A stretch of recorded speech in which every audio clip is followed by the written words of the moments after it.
स्थानिक स्वराज्य संस्थांच्या निवडणुकीमध्ये ओबीसींना कमी आरक्षण, ओबीसी महासंघ न्यायालयात जाणार असं बबनराव तायवाडे यांनी म्हटलेलं आहे। निवडणूक आयोगाच्या परिपत्रकानुसार एका मनपा क्षेत्रात ओबीसींच्या एका जागेचं नुकसान, ओबीसींवर अन्याय होऊ नये, मुख्यमंत्र्यांची भेट घेणार असल्याचं तायवाडे यांनी म्हटलं। नागपूर महानगरपालिकांच्या प्रभागांचं आरक्षण जाहीर झालेलं आहे। मात्र या प्रभाग आरक्षणावर राष्ट्रीय ओबीसी महासंघाने आक्षेप घेतलेले आहेत, कारण या आरक्षणामुळे ओबीसींचं नुकसान झाल्याचा ओबीसी महासंघाचा दावा आहे। आपल्यासोबत आहे डॉक्टर बबनराव तायवाडे सर, नेमका काय आक्षेप आहे, कुठली प्रक्रिया अवलंबली गेली आणि त्याच्यामुळे ओबीसींचं कसं नुकसान होत आहे असं तुमचा आरोप आहे?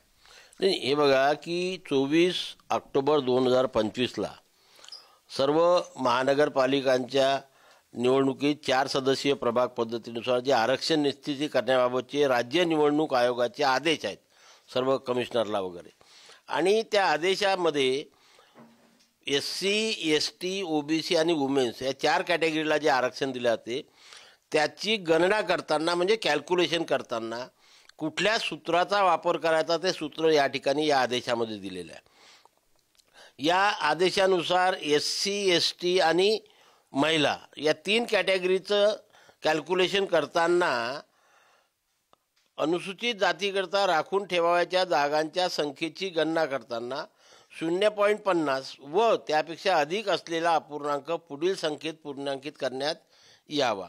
म्हणजेच काय की समजा आता 19.63 असेल तिथे 20 द्या, 17.75 असेल तिथे 18 द्या, म्हणजे वरचा 0.50 पेक्षा वरचा म्हणजे पुढचा साधारण नियम झाला। महिलांबाबतीत तोच नियम, परंतु ओबीसीच्या बाबतीमध्ये हा जो अन्याय केला आहे त्याच्याबाबतीत त्यांनी काय म्हटलेलं आहे की नागरिकांच्या मागासवर्ग प्रवर्गाकरता राखून ठेवायच्या जागांच्या संख्येची गणना करताना अपूर्णांक आल्यास तो दुर्लक्षित करण्यात यावा।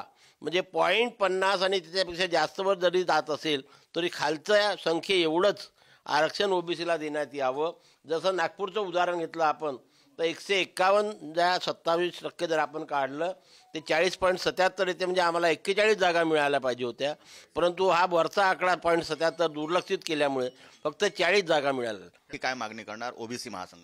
नक्कीच आम्ही आक्षेप घेणार आहोत, म्हणजे 17 ते 22 तारखेपर्यंत आक्षेप घ्यायचे आहे, कारण अजून महानगरपालिकेचं नोटिफिकेशन व्हायचं आहे। ते झाल्यावरती आम्ही ऑब्जेक्शन टाकू, त्याच्यापूर्वी राज्य निवडणूक आयोगाकडे ऑब्जेक्शन टाकू, माननीय मुख्यमंत्र्याची भेट घेऊ, आणखी आमचे जे ओबीसी मंत्रिमंडळ उपसमितीचे अध्यक्ष आहेत त्यांची भेट घेऊ आणि त्यांना सांगू की हे जे अन्याय केलेला आहे हा अन्याय आपल्यामार्फत दूर व्हावा, हीच आमची अपेक्षा आहे आणि ओबीसीला न्याय मिळावा। खूप खूप धन्यवाद। कॅमेरामन मंगेश मोहितेसह जितेंद्र शिंगाडे, पुढारी न्यूज, नागपूर।